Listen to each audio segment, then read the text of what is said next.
Back to news. గత 10 ఏళ్లలో 59,000 కోట్ల విద్యుత్ కొనుగోలు చేసి అప్పులు చేశారని మండిపడ్డారు డిప్యూటీ సీఎం భట్టి విక్రమార్క.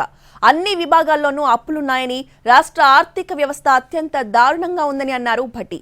అయితే భట్టికి కౌంటర్ ఇచ్చారు మాజీ మంత్రి జగదీష్ రెడ్డి. గత కాంగ్రెస్ పాలనలో ఇవ్వని కరెంటుకే అప్పులు తెచ్చారంటూ కౌంటర్ అటాక్ చేశారు జగదీష్ రెడ్డి. రాష్ట్ర విభజన జరిగే నాటికి పవర్ పర్చేజ్ పేరు మీద ఉన్నటువంటి బకాయి కేవలం 7,259 రూపాయలు మాత్రమే. కేవలం ఈ 9.5 ఏళ్లు 10 ఏళ్లలో 59,580 కోట్ల రూపాయలు కేవలం పవర్ పర్చేజ్ కోసం వీళ్ళు ఖర్చు పెట్టింది కొన్నది. ఇంత పెద్ద మొత్తంలో అప్పు చేసి కరెంటు కొనడానికి ఇంత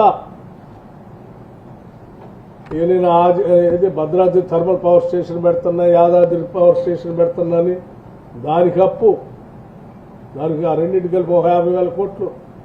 అసలు ఏడ చూసినా అంటే అంది వచ్చిన ప్రతి డిపార్ట్మెంట్ని అప్పుల రూపేణా తాకట్టు పెట్టి రాష్ట్రాన్ని, సమాజాన్ని అత్యంత భయంకరమైన ఆందోళనకర పరిస్థితుల్లో రాష్ట్ర ప్రభుత్వం, గత ప్రభుత్వం నెట్టేసింది.